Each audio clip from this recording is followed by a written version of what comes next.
Welcome to the Media Nerds Podcast. I'm Dan Vedebonker. And I'm Kenton Larson. Kenton, I'm pleased to report that I finished my Happy Days box set, the first 6 seasons of Happy Days. And I have to say that I don't think the series jumps the shark, even though it does actually jump a shark in the season 5. I think it's still good. Up until the end of the 6th season, the episodes don't get bad. Richie Cunningham is still on, like Ron Howard is still on the show. And I kind of assumed that that's when it was going to start getting bad, was after he leaves. So I assume he stays on for at least one more season, because I know he leaves at the end of a season. Like, they make a big deal out of that. So I guess next season, maybe. I don't know. But so far, it's been good. There's been a couple of bad episodes, but like the Valentine's Day episode is kind of bad. But overall, it's still a great show and a lot of fun to watch. When does Big Al replace Arnold? What season is that? That was in season 4. Arnold is only really around for season 3, and that's a shame because I love Arnold. He's so good. But what happened, I looked into this, and what happened was they offered Pat Morita his own show as Arnold.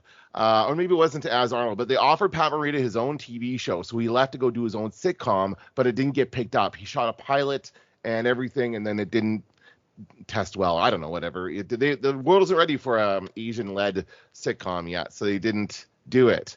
So then they'd already brought Al in, and then he just stuck around. But they did bring Arnold back for some of the other episodes. What was he back for? Was it Fonzie graduating high school? I think he came back for that one, when Fonzie gets his diploma. And there was some other occasion he came back for. I can't remember what it was, but he did come back a few times. So that's kind of cool. And I didn't remember. Do they change the name of the restaurant to Big Al's? No, it's or is it Al. Arnold? Or Arnold's. Or Arnold's. It's Arnold's all the way through? Does it change to Big Al's? Yeah. That's what I want to know. Not yet. Still okay, Arnold's. I thought it did, but I was wondering if I had that wrong.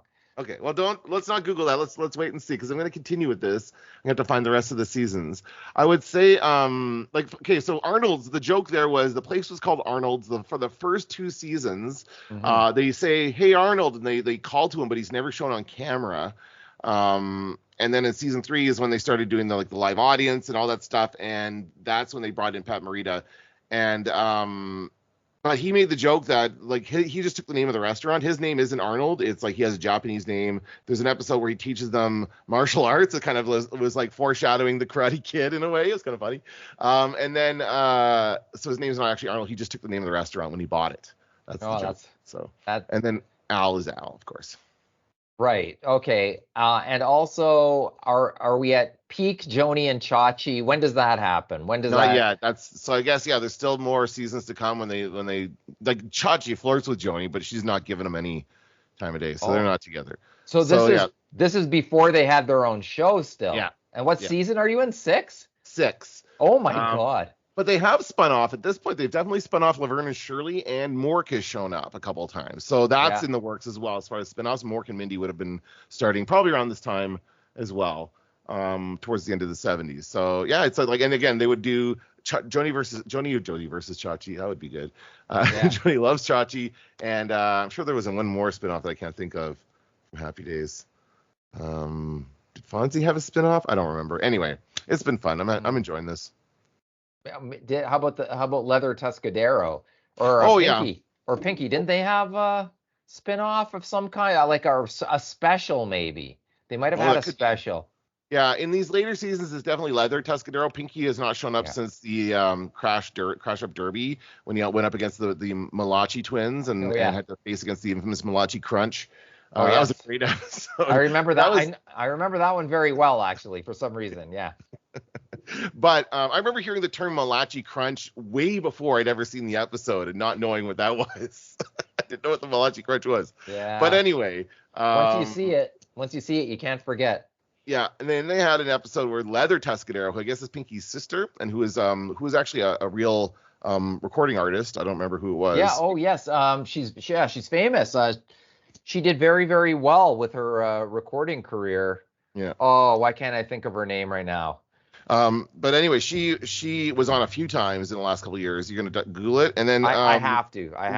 My favorite. There was one storyline where she hooks up with Ralph Malph, and they're both very lonely, and they don't have anybody to be with. And Ralph is upset because nobody takes him seriously because he's such a jokester. He's always joking, but and she's like, I'll take you seriously, Ralph, and they kind of date for a while, and Wow. that was it. The one episode they dated, and then never again. I'll bet. But the actor is Susie Quattro. Oh yeah. And she had a legitimate, like, she was one of the first female rockers. Yeah, so she was a legitimate recording artist in her own right. And I think Happy Days just helped propel her to stardom. There's a good documentary about Susie Quattro out there. I saw it so long ago, probably at minimum 5 years ago. That sort of outlines her whole career, including her time on Happy Days. And I don't remember. I think in some ways being on there helped her career, and in some ways it hurt it, because then she became synonymous with a character who wasn't her. Right? Like that problem. I mean, that's the problem that Ron Howard and Henry Winkler faced as well with that show, right? And I mean, a lot of sitcom actors. Actually just saw an interview with Jason Alexander where he was talking about how he couldn't get work after Seinfeld, right? Because everyone thought he was George Costanza, and nobody could see him as any other character. And that's the danger of it, right? Are you going to watch the other seasons, the ones that you have not bought? Do you have to go buy them, or? I guess so, yeah, because it's not available anywhere, and it's not that expensive. I think it's like $50 for the box set. But I will have to, because this is the point at which I don't know why they're boxed like this. Maybe to make it more affordable, but the first 6 seasons are all together, then the other however many, 3 or 4, I think there are 4 more, are in a separate set. So have you seen that box? Like, is that box set available to buy? Oh, that's good. Oh yeah, you got to do it for sure. Although, but you're going to be the later episodes are famous for being terrible, so you're not going to get your entertainment value out of what you buy. maybe we'll see. Going in, you're going to be a completist, but I think going in, you have to tell yourself what you're in for. My goal is to determine the exact downfall of Happy Days, when Happy Days started getting bad, because the common thought out there is that it is the shark jumping episode, and I'm here to say it's not that. Happy Days was still good through its first 6 seasons, and that the shark jumping episode was the beginning of season 5. So there's still 2 seasons after that are good. So your goal is to actually come up with a new saying, replace jump the shark with the actual thing that happens before Happy Days gets terrible. That could be good. Out. You could get news coverage for doing that, I'll bet. Okay. Because it's good. I love that. That is a great mission. Actually, I could make it like a TikTok video or something about that, eh? That would be interesting. Okay, I'll keep that. You definitely have to do it. Because I love that. Jump the shark is the wrong call to action. It's a different one. And here's the other thing is that even the idea of jumping the shark, I think what through whoever it was that came up with that, it was like the whole out of placeness of jumping a shark. Like, how random is that? But they actually have a pretty good explanation for why the shark is there in the episode. It's been caught. It's being held to be transported to SeaWorld. So it's like there's a real reason for it to be there. And it's just like, hey, there's a shark. You better go jump it. And Fonzie's never want to back down from a challenge because that's one of his character faults, right? He will always do the stupid thing, but he'll always be successful too. He never fails at the thing he tries to do. So anyway, I'll get off on a rant about that later. I remember kids at school talking about Fonzie jumping the shark too. It was a talker. Back when there was very little to choose from on TV. So I never thought of it like in terms of a bad creative idea. That's certainly a bad creative idea when he'd already jumped the garbage cans. Maybe did he jump other stuff besides the garbage cans at that point? Yeah, after that he jumped stuff. Like that, the shark was actually the second thing he jumped after the garbage cans. So I think there's another one where he jumped. I don't remember what the jump was, but there was another jump he had to do. But yeah, he's jumping stuff all the time. I mean, if he was Evel Knievel, that would make more sense. But that's what they're playing off of. That's what he was. He was the Evel Knievel surrogate. Right. Okay, let's move off of Happy Days. We can spend all day talking about Happy Days. Well, I'm interested because I don't know if my memories of it are accurate. I forgot that Arnold was a character who we didn't see. I forgot that. Yeah. Well, yeah. Sure. Okay, but you have some interesting news, and you say that this has kind of been underplayed a bit, or they're quietly doing this. But Google, you say, is changing the way search is working. What's happening there? Yes, and it has been underreported generally, except maybe not now. Not now on the Friday, May 17th, as we record this.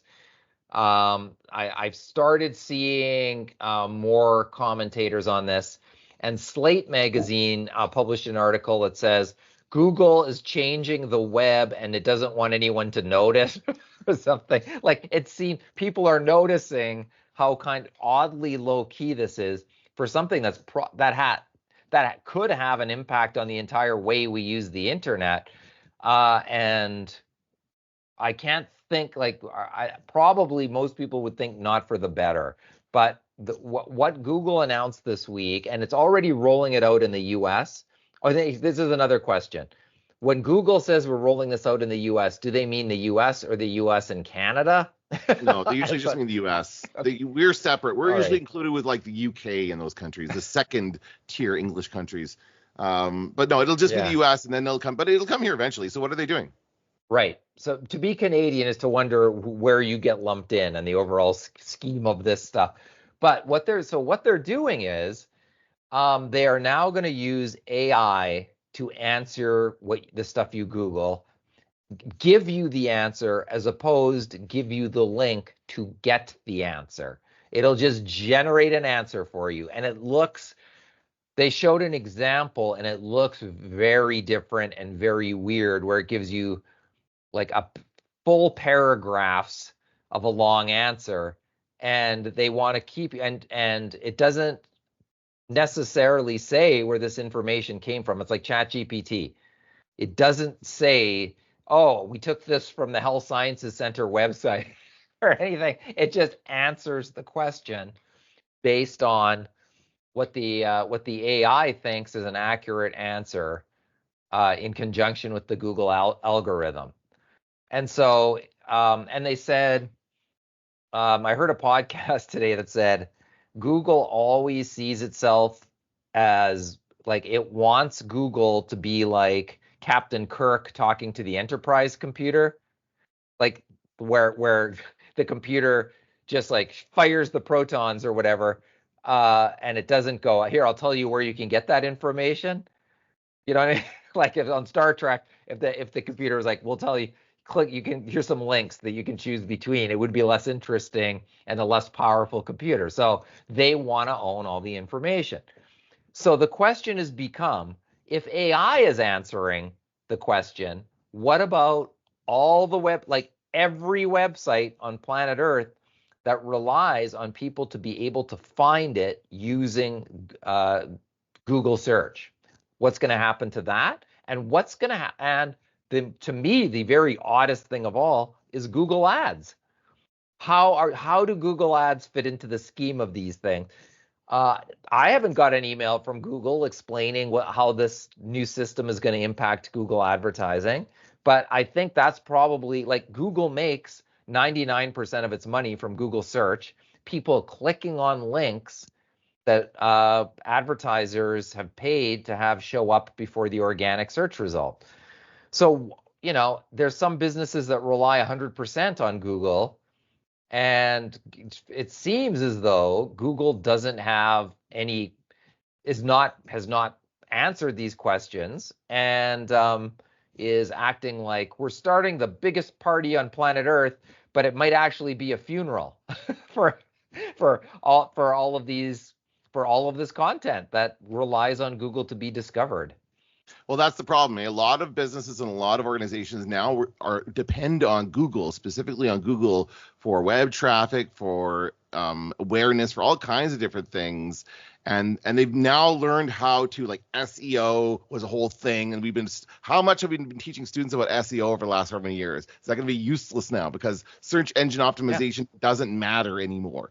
And you're right about the links. Like, does this mean that the only links we're going to get are the paid links? Because as it stands right now, you can scroll past, and they've trained an entire generation to do that now because everyone recognizes the paid links at the top. Scroll past those first results and take the first couple links. Now that thing of paid links has grown bigger and bigger over the years. It used to be just 1 or 2 or 3, and now it's like 6 paid spots before you get to the actual result.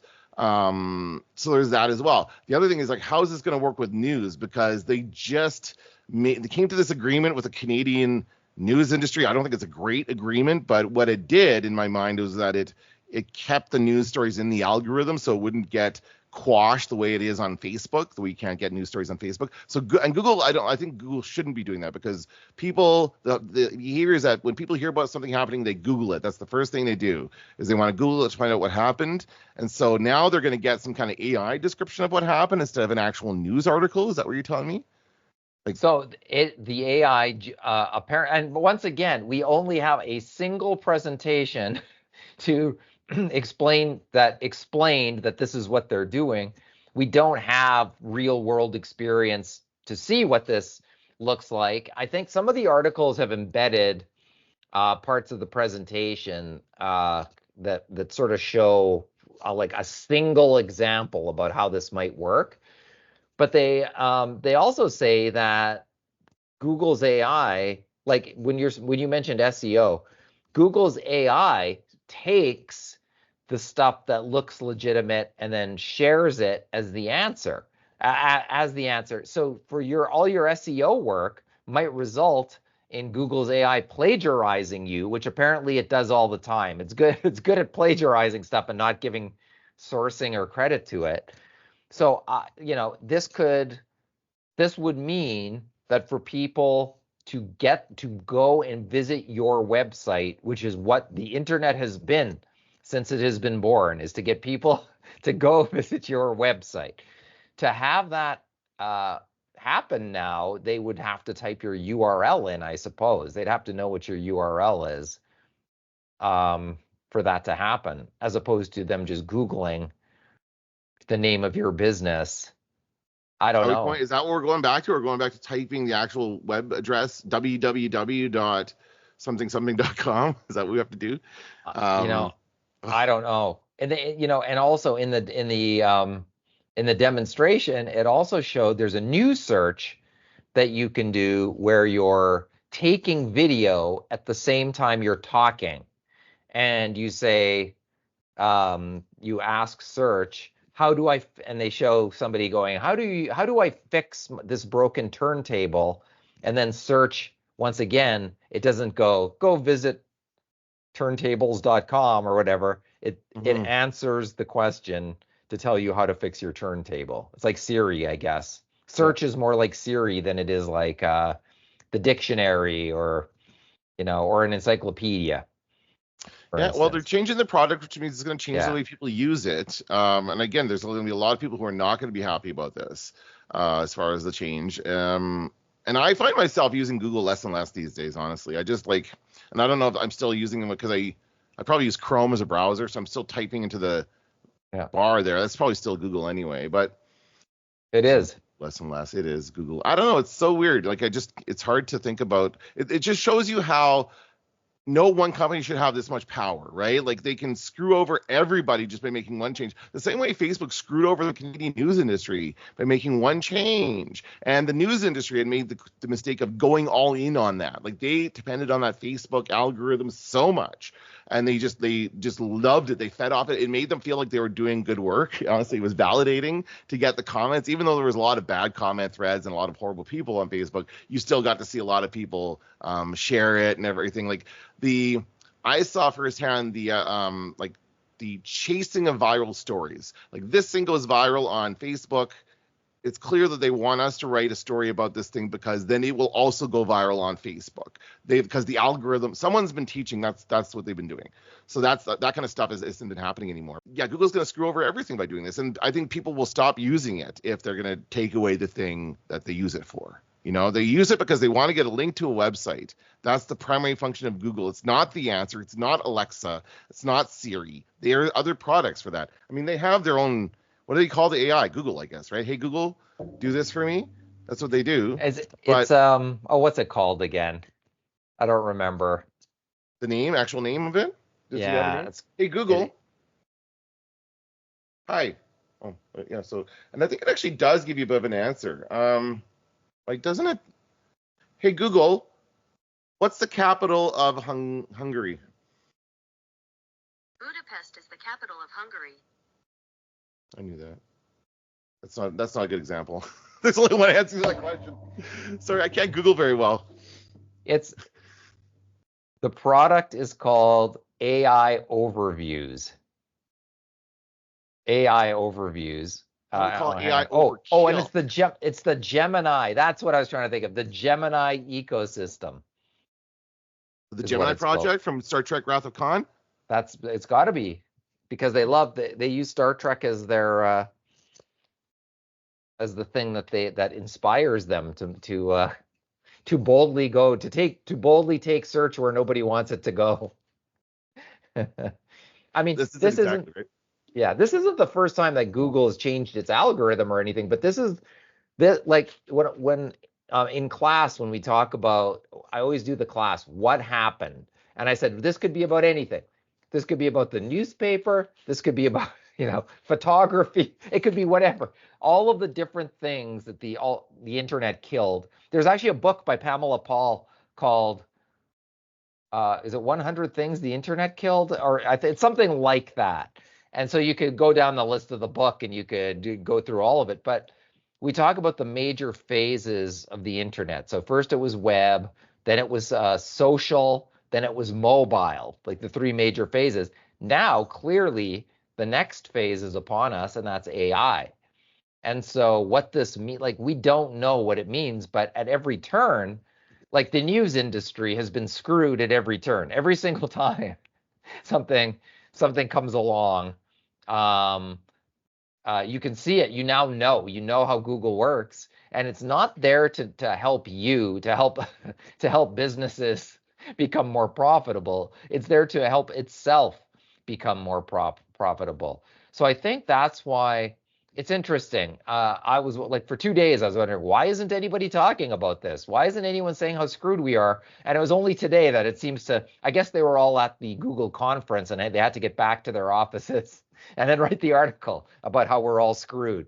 Okay. But like, and of course, the reason you always see it for the news industry first is because they're the reporters are the ones who realize that we are all going to be screwed, because it seems like the news business is the first one that always experiences it, with others that follow. So so I guess they said this week they're going to start to roll it in to US search. And so I guess we'll see. I suspect what this is going to do is that it's going to not replace their paid search. That their product isn't going to change that much. They're still going to have the links for the people who pay for them. I suspect this is going to take away links for people who don't pay for that. I think that's organic. Yeah, that's the idea behind it. So it's like, okay, here's our answer for you, or here's a couple of links if you don't like that answer, and then, but they're only going to show you the paid ones. They're not going to show you anything else. I think that's the idea behind this. They can't leave $1 trillion on the table. No. And that's what that is. Like they've monetized selling links. Now they don't want to. One of the big deals about the whole Facebook thing was they saw in the Canadian government, the Online News Act, they saw that as a link tax. Like they thought that, well, you make money from the click on this link, so our journalists should get a portion of that. I've never understood that, because that's not how it works. Not every link click generates money for everybody. Like that's not, they're simplifying this system, and it's very, very complicated, I think, on purpose, because they don't want people to really understand how it works. But I don't know. It's so complex. I don't know how to wrap my head around it sometimes. Well, part of what's weird about this discussion is we can't actually see it at this point. Yeah. But as people start to see it, we'll find out pretty quickly what people think of it. Generally, people hate change. Well, maybe just generally they hate change, all change, but with the tech companies like Facebook changing its look or whatever, or the way the feed works. I mean, we all complain about it, but then we all just kind of go, oh, well, and then just kind of fall into it. But this really does have the feeling of a new phase, and the idea of Google saying, yeah, we can provide links to everything, but why don't we just control all of like, now that everybody's shared all their information and worked real hard to make sure it's accurate and it follows the rules we gave them on SEO, wouldn't it be cool if we just kept all that? Wouldn't it be great if we just were the keepers of all that and fed it out? And like owning the product and owning all of the information within the product, I get. why Google would want to make what would want to do that, because now if you own all that content, then then now you can parse out that content and maybe charge for it, or maybe the advertising structure works differently now that you own all the content, and what people pay for to be seen on this search engine might be different than it is now. Yeah. I mean, I don't know. I'm not sure, because you can't turn down that giant table of money. You can't do it if you're also Google. talked about previously how they're using AI to make the ads as well. So they're taking that's taking away jobs, and it's taking away actual people in the mix, which I think is also a bad thing, right? That also doesn't help the Canadian news industry when there's like fewer people involved in the making of this content. So I don't know. It's just it all seems very sketchy, and I don't know. Well, how about this? How's this for the future of the web? Now that all this content online is being written by AI, ads, editorial, news, like whatever, it's all, people are using AI to write all of it. So it's going to all be bland, the same bland stuff wherever you look. Then Google is going to answer questions with AI using all of the content that's been generated by AI. At a certain point, it'll all just be, it's like computers summarizing computers at a certain point.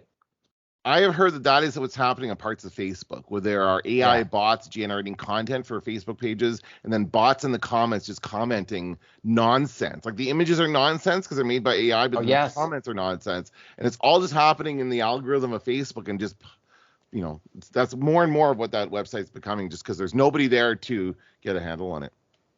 And you think that they could get a handle on it if they wanted to, I would imagine.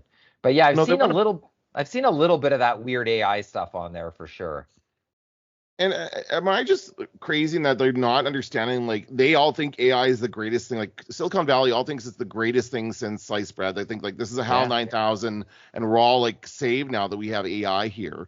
But everyone else seems to hate the idea. I don't know anybody else that seems to like this. I saw another. This is the week of controversial convocations, as it were, as we had Jerry Seinfeld. Started with Jerry Seinfeld, and we had not half, but a lot of students walk out on his convocation speech because of his views on Israel and that kind of stuff. And then we had the football player giving his, I don't even know what that guy's name is, and I don't care, giving his awful speech. And then I saw a third one this week, which was an AI programmed robot that was made to look like a human, like it's got a human face, and it's programmed to respond with algorithmic, looks like it's as close as we can get to like a robot that can respond to things we say to it.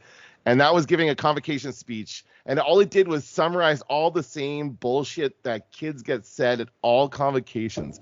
I can offer you some advice. Here are the themes offered in all convocations. And it made it seem so soulless and meaningless. And I commented on it. I said, I can't think of a faster way to demoralize an entire graduating class than have this thing do that. Like, who was thinking of this? I don't get it. Yeah, because it's basically, I'm your new overlord, and I'm the one who's going to be doing all the work you just trained to do. Yeah. Yeah, that's what. Yeah.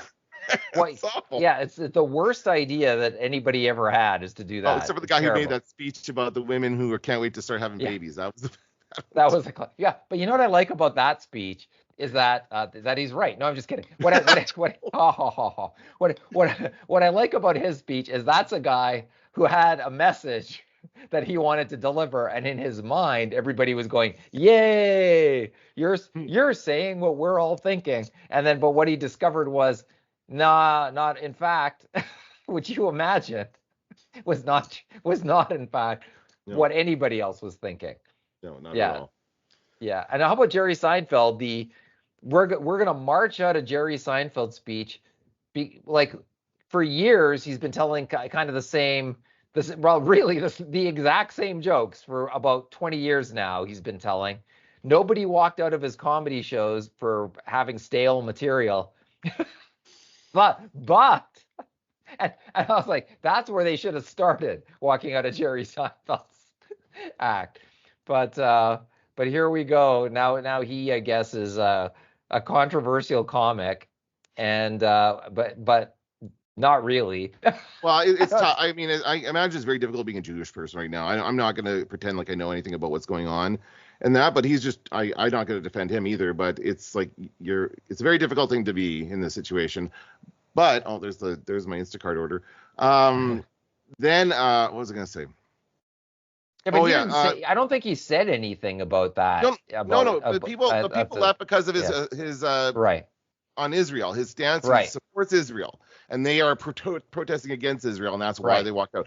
I don't even know if he noticed. I saw the speech. Yeah. He just kept going like it was like nothing happened. That's and it what was all. do. I feel like the worst part of it is all part of his promotional campaign for Unfrosted, which is awful. That he does a comedy. I didn't mind it, Dan. I didn't mind. No, I know. I said the movie's not bad, but the promotional campaign was awful. Like he was everywhere. Yeah. Jerry Seinfeld really overdid it with the public appearances in this thing. And right. then like, why? It's on a platform we all have. We're all gonna fucking watch it. What are you doing this for? Like, I don't understand. He just wanted to be in the public spotlight again. Yeah, he went on every podcast and show that's humanly possible to promote his Pop-Tarts film, which I found enjoyable most of all because who doesn't want a Mad Men reunion? Who doesn't awesome. want that? Yes. That was like the best one part. Yes, one legitimately great scene is all I need to enjoy a film, and that's that film's great scene. Mm-hmm. But you're right, he did too much. And I noticed Andy Kindler, who I love, stand-up comedian Andy Kindler, has taken to calling Seinfeld Professor Comedy because he can't, like, he talks about comedy like he is the final arbiter on all things funny and on all things like, and it's true. At a certain point, you're just like, we get it. You have thoughts about comedy. How many times do we need to hear your thoughts on the inner workings of comedy? Even I, at a certain point, like I like Jerry Seinfeld, but at a certain point, you kind of go, look, there's all kinds of comedians. They don't all have to be like you. There's a billion people who buck the trends that you're professing about. And he's also prone to saying that comedians are like special people and not everybody can be a comedian. And I think the exact opposite. I think anybody could be a comedian who wants to be one. It doesn't require, like, it requires you going to a club and getting on a list and then keep doing it. Okay, right, that's all. That's what it entails. Anybody could keep doing that and get better at it. I don't think you're born funny or anything like that. So there's a few things with Seinfeld about that stuff. But if you're gonna walk out on a comedian, I can't imagine anyone less worth walking out on. Well, it was. I mean, they're just trying to make a statement, which I appreciate. But yeah, I didn't mind the movie either. It was surprising. I didn't expect it to be that. It was a full-on. It's a full-on Kellogg's ad. Does Kellogg's own Post? Is that how they're able to talk about Posts like that? Did they buy them out or what? You're asking the questions I had that anybody would have when they're watching that show, and I don't know. I don't know the answer to that question. Well, I was wondering. Maybe it's because Post didn't really look that bad in it. It's like they kind of look dumb, but they are the legitimate competition to Kellogg's. I don't know. It's all very contrived, but it was fun. Once you realize what kind of movie it is, it's fun. Yeah, right. A light comedy. If anything, that they could have made that movie in the 80s and it wouldn't have been any different, I thought. Yeah. It's a very 1980s light comedy flavor to it. And some big names in it as well, which was kind of fun to see. But it's like Jim Gaffigan is in it, and I couldn't help but think, gee, they think Jim Gaffigan is going to go do a grad, go give the commencement speech, and they're like, no, that Hot Pockets, that's going too far, Jim Gaffigan, your Hot Pockets material, we're walking out. Like, I was trying to think, who would be a lighter comedian who could get a walkout other than Jerry Seinfeld? I can't think of one. Who's got the tamest material that you wouldn't expect people to walk out on? Ray Romano? Maybe. Something like that. I don't know. Anyway, it's just the weird world we live in. This is what we have. Can't wait to next year's commencement. Well, I tweeted that the only kind of protest we'd get at our grad is pro grades inflation encampment interrupting the proceedings, going like, no, we want more grades inflation. Like, I don't know what we would get at our. It would be something like that, though. It would be. The school we work at is a trade school, by heart. At its heart, it's a trade school. So there aren't many things, like everybody's there to get a career pretty much. So it's a little different. Yeah. Let's wrap up with some recommendations. You go first. I've been watching quite a bit. I've actually been catching up on a lot of HBO shows that I'm sure you've watched already. I know you have because you've talked to me about it over the years. But I just, I don't know why I just kind of started going through this stuff. So I know you recommended this back when it was on, but I'm going to recommend The Outsider, which I just finished watching on Crave. And that was such a good series. And I didn't know, it's one of those things where you just have no idea what it's about until you watch it. And it's very, very difficult to explain to people as well. I've been trying to explain it to my girlfriend and she's like, what? What's going on? I'm like, well, okay, you have to watch it. I'm sorry. It's such a good series though. Oh, it's a great series. I love it. Stephen King, written by Stephen King, of course, based on the book. King. Yeah, and I mistakenly thought it was like Jason Bateman was the star of it, and he's in it, but he's not the star of it. The star of it is Ben Mendelsohn, who is just incredible. And the rest of the cast is good as well. I thought these were excellent characters, just great characters created, and a really great cast overall, and truly like suspenseful. Like I don't usually binge shows. I really try to resist. I try to watch one episode at a time and absorb it. But this one, I literally couldn't wait to get home and watch the next episode just because it was so exciting. So yeah, it's a really good show. I know you've seen it. Maybe watch it again. I would. You know what? I probably would. I read the book too. Oh yeah. And I remember watching the show and thinking, but in the book this happens, and in the book that happened. But I've since forgotten what the differences are between the book and the show. I think it's pretty faithful though to the book. But I like that. I like that very much. I like to see a good Stephen King adaptation, and that is a strong one. I'm surprised that they haven't made a follow-up, to tell you the truth, because you could take that story and go further with it for sure. Yeah, he's doing a lot of other things. I don't know. He's always busy. He's written 6 new books probably just in the last month. Right. So, anyway, what have you been watching this week? I'm going to give my tip my hat to on Amazon Prime. There is a Korean show called Death's Game. Do you know that? Have you watched? I've seen the ad for it. I haven't clicked on it yet, but I've definitely seen that ad. Okay, and whenever you see a Korean show that makes its way onto a streaming service here, you're like, well, it must have been good. It's like that if they're pushing it out at us and going, we should watch this, I'll bet you. And as usual, it is good.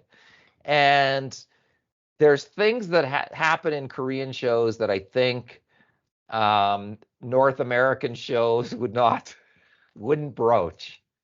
And I'm just going to say that. I'll say that. I'm not going to say what kinds of things there are. But in Death's Game, it goes to some very interesting places. But a young man in Korea is very depressed about work, about a girlfriend situation. He feels down on himself. And I think it's not a spoiler to say that he dies. I won't say how, but he dies.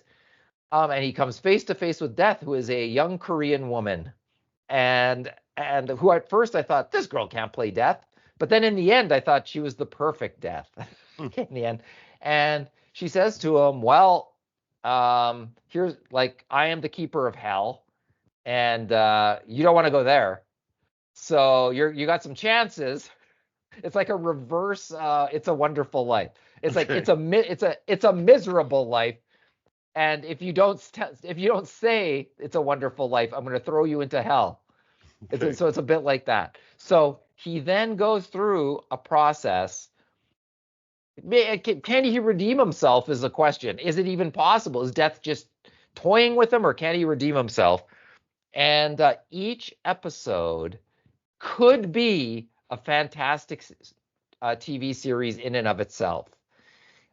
Because each one goes in wildly different directions, and yet the story is a tight story that works in the context of the premise. So I just think that was a show that like you were saying, I just couldn't wait to watch the next episode because you just didn't know what it was going to bring. And some of the stuff is hilarious, some of the stuff is the opposite of hilarious. And as I say, some stuff you would never see in a North American TV show that you see in this show. But overall, I just think it's a very cool premise, and I hope they do more than just this season because it's really good. Okay, I'll check that out. Yeah. Yeah, I tend to. I guess I assumed it was just like a Squid Game copycat show is what I looked like to me. So I kind of skimmed over it because of that. But I'll give it a second chance. Not really. It's like a high concept. What is sci? It's not really sci-fi. I don't know, fantasy. Yeah, it's like Sandman, horror. Right? It's like yeah, or whatever, Doctor Strange or whatever that stuff is. I don't know what you want to call it, but that's maybe. Cool. I'll check it out. Very cool. Yeah, no, it is. It's well worth a view. Awesome. That's going to do it for this episode of The Media Nerds. I'm Dan Vedebunker. And I'm Kenton Larson. Don't let the door hit you on the ass.